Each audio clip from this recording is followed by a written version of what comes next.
शुरू करते हैं हम अपना आज का करंट अफेयर। देखते हैं हमारी जितनी भी महत्वपूर्ण खबरें हैं सब पे विस्तार से चर्चा और विश्लेषण करते हैं। तो हमारी पहली न्यूज़ है, ब्राजील ने चीन की बेल्ट एंड रोड इनिशिएटिव में शामिल नहीं होने का निर्णय लिया है। तो भारत के बाद ब्राजील ब्रिक्स का ऐसा दूसरा सदस्य है जिसने बीआरआई का समर्थन नहीं किया है। इससे पहले इटली और फिलीपींस जैसे देश भी बीआरआई से हटने की घोषणा कर चुके हैं। बेल्ट एंड रोड इनिशिएटिव के विषय में देखते हैं। उत्पत्ति की बात करें तो 2013 में वन बेल्ट वन रोड के रूप में शुरू किया गया था। इसका उद्देश्य भूमि और समुद्री नेटवर्क के माध्यम से एशिया को अफ्रीका व यूरोप से जोड़ना है। लक्ष्य इसका क्षेत्रीय एकीकरण में सुधार करना, व्यापार बढ़ाना और आर्थिक समृद्धि को प्रोत्साहित करना है। इसमें निम्नलिखित शामिल है। तो सिल्क रोड इकोनॉमिक बेल्ट, तो यह एक अंतर महाद्वीपीय मार्ग है। समुद्री रेशम मार्ग, तो यह एक समुद्री मार्ग है। इसके तहत बंदरगाह जैसी अवसंरचनात्मक परियोजनाओं में बड़े निवेश किए जाते हैं। बीआरआई को लेकर भारत की प्रमुख चिंताएं देखते हैं। तो भारत की संप्रभुता और क्षेत्रीय अखंडता को कमजोर करना। चीन की बीआरआई परियोजना के तहत चीन पाकिस्तान आर्थिक गलियारा, पाकिस्तान अधिकृत कश्मीर यानी पीओके के गिलगित बाल्टिस्तान क्षेत्र से होकर गुजरता है। प्रतिस्पर्धा बीआरआई के वित्तीय प्रोत्साहन और अवसंरचना के लिए कम ब्याज वाले ऋण दक्षिण एशिया में भारत के प्रभाव को कम करते हैं। चीन द्वारा साझेदार देशों को दिया गया असंधारणीय ऋण उन्हें ऋण जाल में फंसा लेता है। इससे वे चीन के प्रभाव के प्रति सुभेद्य हो जाते हैं। सुरक्षा की बात करें तो हिंद महासागर क्षेत्र में चीन के बढ़ते प्रभाव यानी स्ट्रिंग ऑफ पल्स नीति को भारत एक सुरक्षा खतरे के रूप में देखता है। स्ट्रिंग ऑफ पल्स नीति के तहत चीन हिंद महासागर में भारत को घेर रहा है। ठीक है, अब देखते हैं आगे। बीआरआई को प्रतिसंतुलित करने के लिए उठाए गए प्रमुख कदम। G7 द्वारा लॉन्च की गई partnership for global infrastructure and investment तथा बिल्ड बैक बेटर वर्ल्ड यानी B3W पहले भारत की G20 अध्यक्षता के दौरान घोषित भारत मध्य पूर्व यूरोप आर्थिक गलियारा यानी IMEC और हिंद महासागर और फारस की खाड़ी को कैस्पियन सागर से जोड़ने वाला अंतर्राष्ट्रीय उत्तर दक्षिण परिवहन गलियारा यानी INSTC। ठीक है, तो ये हमने बात की बीआरआई को प्रतिसंतुलित करने के लिए जो उठाए गए प्रमुख कदम है उनके विषय में। अब बात करते हैं, अगली न्यूज़ है हमारी, review of maritime transport 2024 navigating maritime Chowk points report जारी की गई।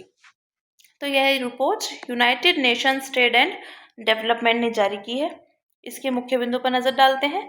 तो 2023 में वैश्विक समुद्री व्यापार में 2.4% की वृद्धि हुई थी और यह 2022 की गिरावट से रिकवरी को दर्शाता है, लेकिन यह रिकवरी अभी भी नाजुक बनी हुई है। स्वेज और पनामा नहरों जैसे प्रमुख समुद्री चौक पॉइंट्स को बाधित करने वाले व्यवधानों का सामना करना पड़ा है। चौक पॉइंट्स के विषय में देखते हैं तो एक भौगोलिक विशेषता या मार्ग होता है। इसमें घाटी, जलदमरू मध्य आदि शामिल हैं और ये संकीर्ण होते हैं और इनका रणनीतिक व सामरिक महत्व होता है। भूसामरिक महत्व देखते हैं तो ये कनेक्टिविटी को सुगम बनाते हैं। उदाहरण के लिए स्वेज नहर भूमध्य सागर को लाल सागर से जोड़ती है।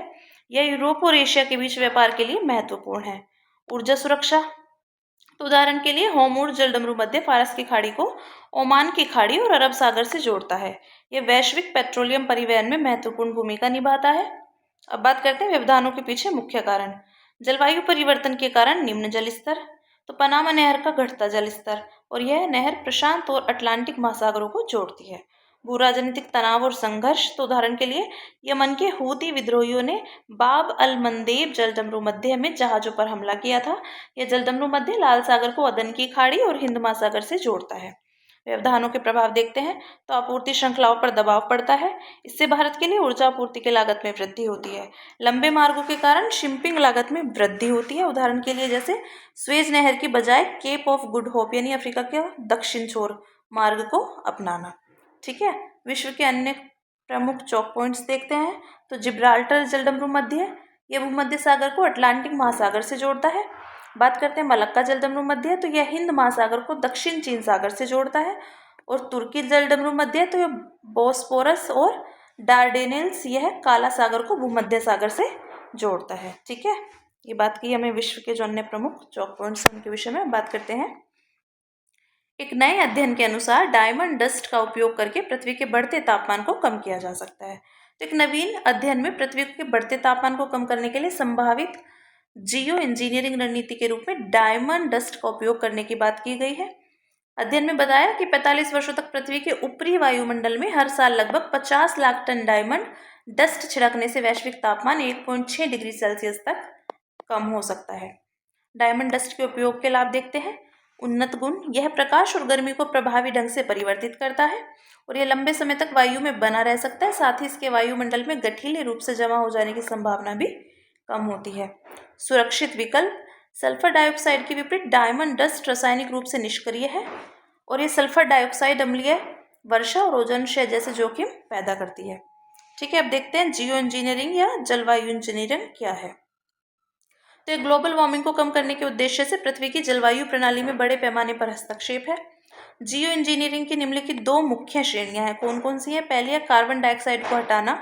तो इसके तहत समुद्र स्थलीय जीवमंडल के कार्बन सिंक को बढ़ाकर या वायुमंडल से सीधे CO2 कैप्चर करके वातावरण से CO2 कम की जाती है।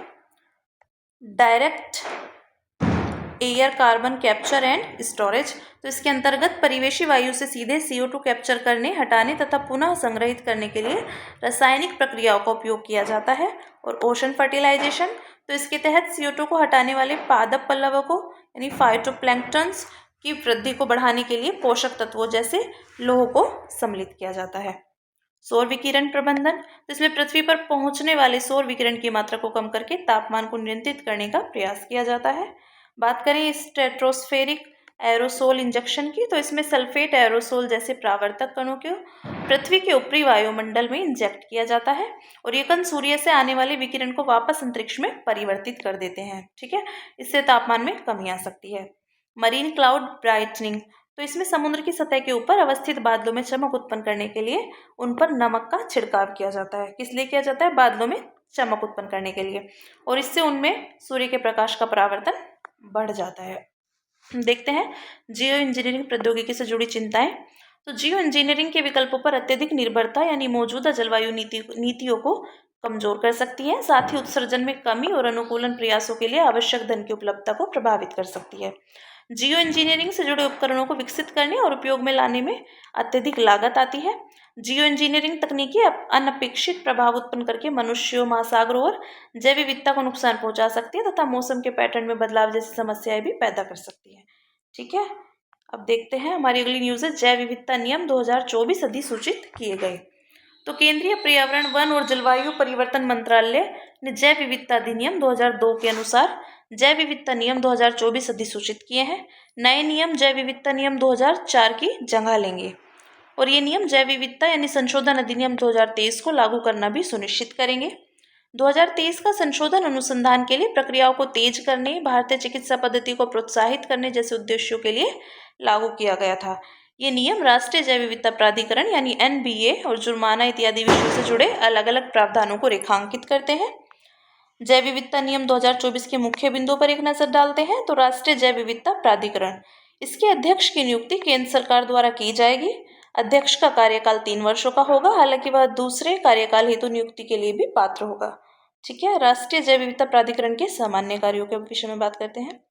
तो जैव विविधता अधिनियम 2002 के तहत स्थापित राष्ट्रीय जैव विविधता निधि यानी NBF का प्रशासन करना, जैव विविधता से संबंधित समझौतों को मंजूरी प्रदान करना, राज्यों की संस्थाओं को तकनीकी मार्गदर्शन और सहायता प्रदान करना, जैव संसाधनों और पारंपरिक ज्ञान से संबंधित डेटाबेस विकसित करना तथा उनका रखरखाव करना। अब देखते हैं बौद्धिक संपदा अधिकार यानी IPR। बौद्धिक संपदा अधिकार की वास्तविक मंजूरी से पहले राष्ट्रीय जैव विविधता प्राधिकरण के अनुमोदन की आवश्यकता होगी। नियमों के उल्लंघन के लिए जुर्माना, तो नियमों के उल्लंघन के लिए 1 लाख से 50 लाख रुपए तक का जुर्माना लगाया गया है। नियमों के बार उल्लंघन पर अतिरिक्त जुर्माना लगाया जा सकता है। एकत्र की गई जुर्माने की पूरी राशि राष्ट्रीय जैव विविधता निधि या संबंधित राज्य सरकार की निधियों में जमा की जाएगी। इन निधियों का उपयोग जैव विविधता संबंधी पहलों का समर्थन करने के लिए किया जाएगा। देखते हैं जैव विविधता अधिनियम 2002 के विषय में। यह अधिनियम भारत को संयुक्त राष्ट्र जैव विविधता अधिनियम यानी CBD 1992 के उद्देश्यों को पूरा करने में मदद करने के लिए लागू किया गया। यह अधिनियम जैव विविधता विनियमन के लिए एक विकेंद्रीकृत त्रिस्तरीय तंत्र प्रदान करता है, जो है राष्ट्रीय स्तर पर राष्ट्रीय जैव विविधता प्राधिकरण यानी NBA, दूसरा है राज्य स्तर पर राज्य जैव विविधता बोर्ड यानी SBB, तीसरा है स्थानीय निकाय स्तर पर जैव विविधता प्रबंधन समिति यानी BMC। ठीक है, बात की हमने जैव विविधता अधिनियम 2002 के विषय में। अब देखते हैं देश भर में ग्राम पंचायतों को मजबूत करने के लिए कुछ प्रमुख निर्णय लिए गए। ये निर्णय संशोधित राष्ट्रीय ग्राम स्वराज अभियान की केंद्रीय अधिकार प्राप्त समिति ने लिए हैं। पंचायती राज संस्थाओं के समक्ष आने वाली कौन सी चुनौतियां हैं वो देखते हैं। तो कौशल और प्रशिक्षण की कमी, पर्याप्त कौशल की कमी ग्रामीण क्षेत्रों के भी शासन में बाधा डालती है और क्षमता निर्माण के प्रयासों को कमजोर करती है। सहायक कार्यबल की कमी, तो जैसे ग्राम सचिव, junior engineer, computer operator, data entry operator आदि की कमी है। विशेष रूप से ग्रामीण क्षेत्रों में डिजिटल अवसंरचना की कमी, इसके कारण शहरी ग्रामीण डिजिटल डिवाइड को बढ़ावा मिलता है। अन्य चुनौतियां, सेवा वितरण संबंधी समस्या और साक्षरता की कमी। ठीक है, ये अन्य चुनौतियां हमारी। अब बात करते हैं इन चुनौतियों का समाधान करने के लिए सीईसी द्वारा शुरू की गई पहली है आरजीएसए के तहत एक मानकीकृत मानदेय प्रणाली को अपनाना। तो इसका उद्देश्य उचित प्रतिपूर्ति सुनिश्चित करना और प्रशिक्षण में निरंतरता लाना है। दूसरा, दीर्घकालिक घरेलू प्रशिक्षण कार्यक्रमों के लिए वित्त पोषण, स्थानिक नियोजन, आपदा प्रबंधन आदि में पंचायत अधिकारी को प्रशिक्षित करना। पंचायतों के निर्वाचित प्रतिनिधियों को स्मार्ट कक्षाओं में प्रशिक्षित किया जाएगा और पंचायतों की अवसंरचना को बेहतर करना, यानी बुनियादी ढांचे में सुधार और डिजिटल गवर्नेंस को बढ़ावा देने के लिए कॉमन सर्विस सेंटर से युक्त ग्राम पंचायत भवनों का निर्माण किया जा रहा है।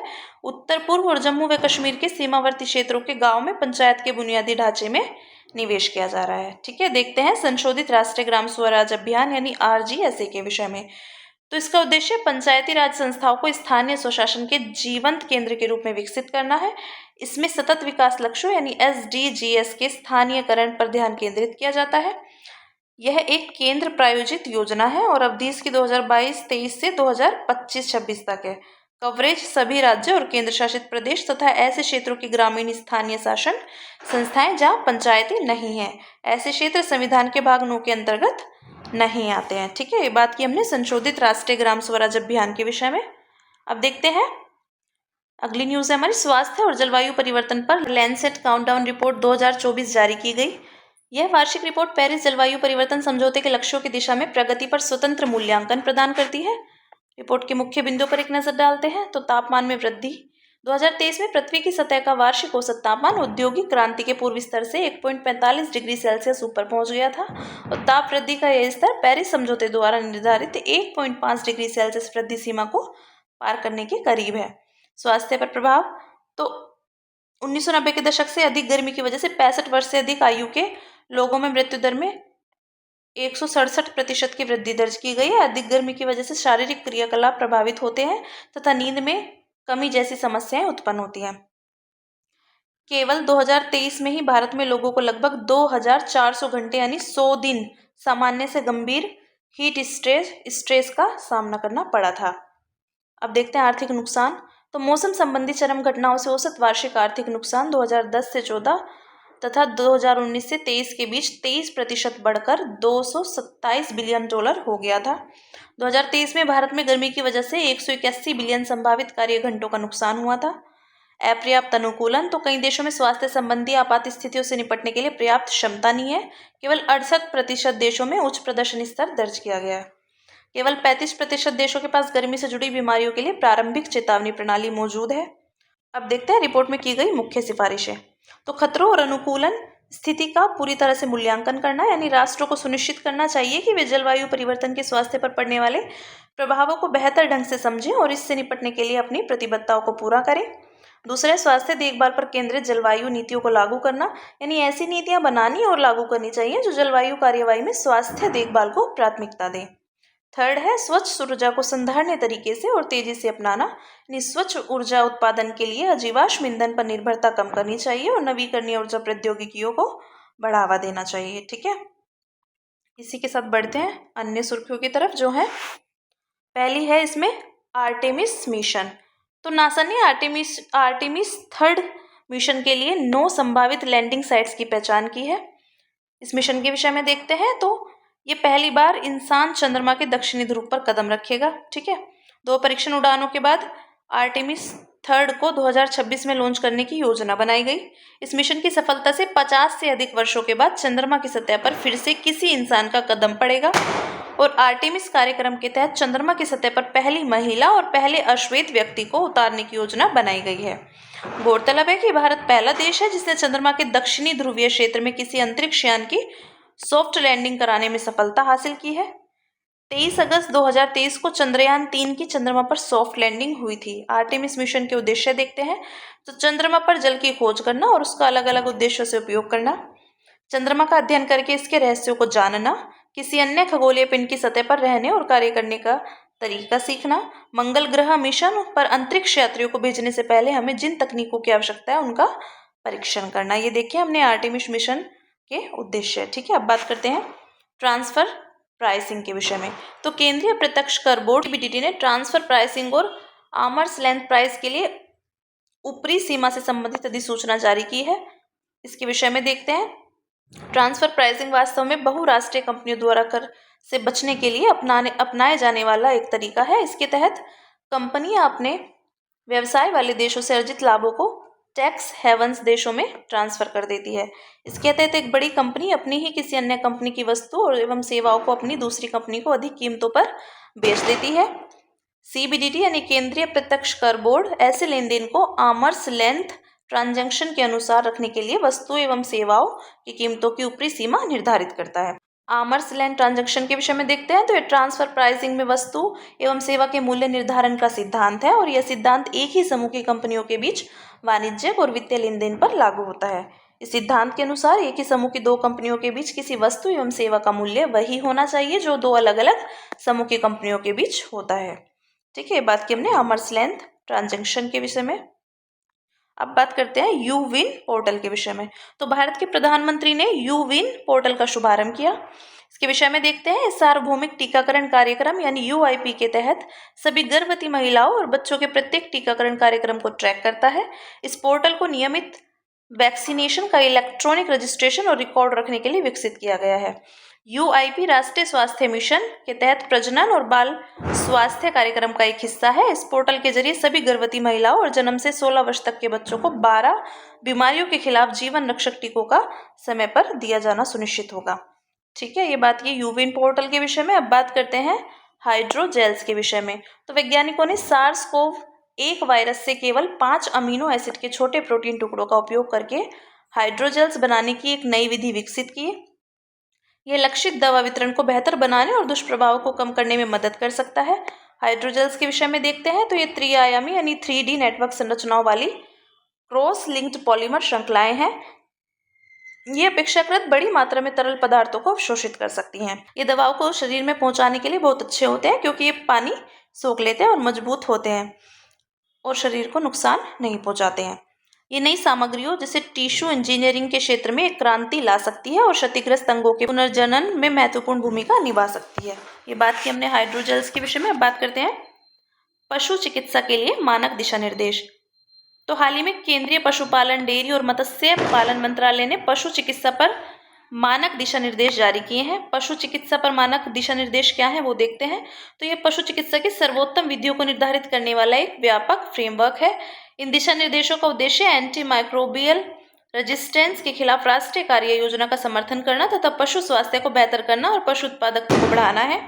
ये दिशा निर्देश पशु चिकित्सा में आयुर्वेद के उपयोग को बढ़ावा देते हैं। साथ ही ये पशुओं के उपचार में एंटीबायोटिक दवाओं के उपयोग को कम करते हैं।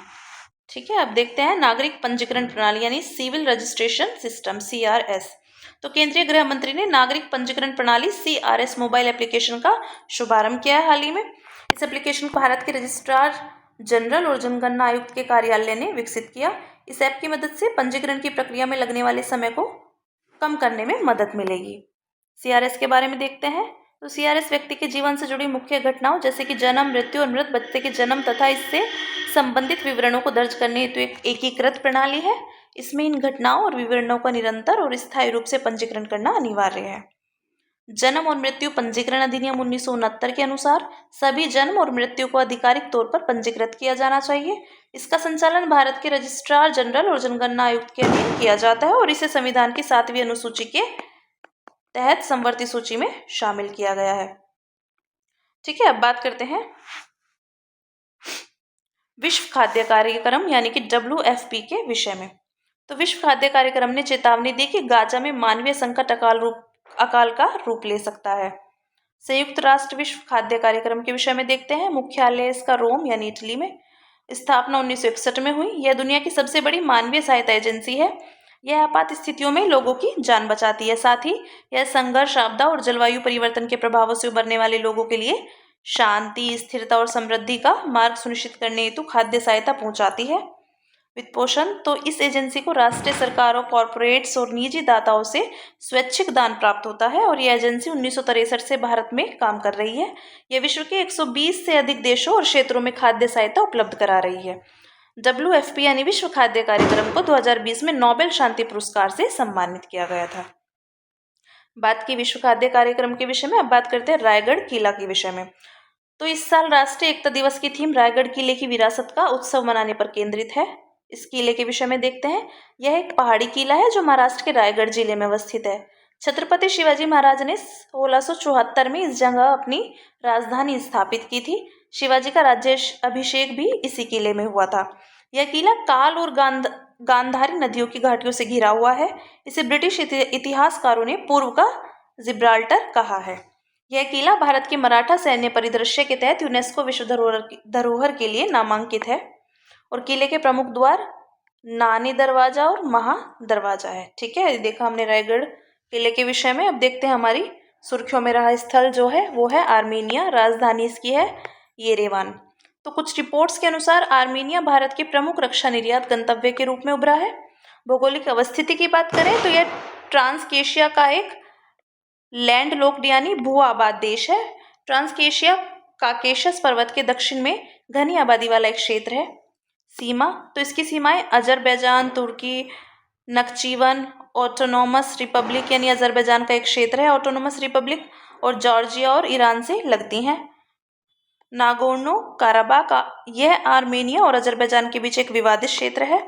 भौगोलिक विशेषताएं इसकी तो सबसे ऊंची चोटी है माउंट अरागेट्स यानी अलागेज भी जिसे कहते हैं, और नदियां हैं इसकी अरस नदी। ठीक है, तो ये बात की हमने अपने आज की महत्वपूर्ण खबरों की। इसी के साथ मिलते हैं कल अपनी नई खबरों के साथ।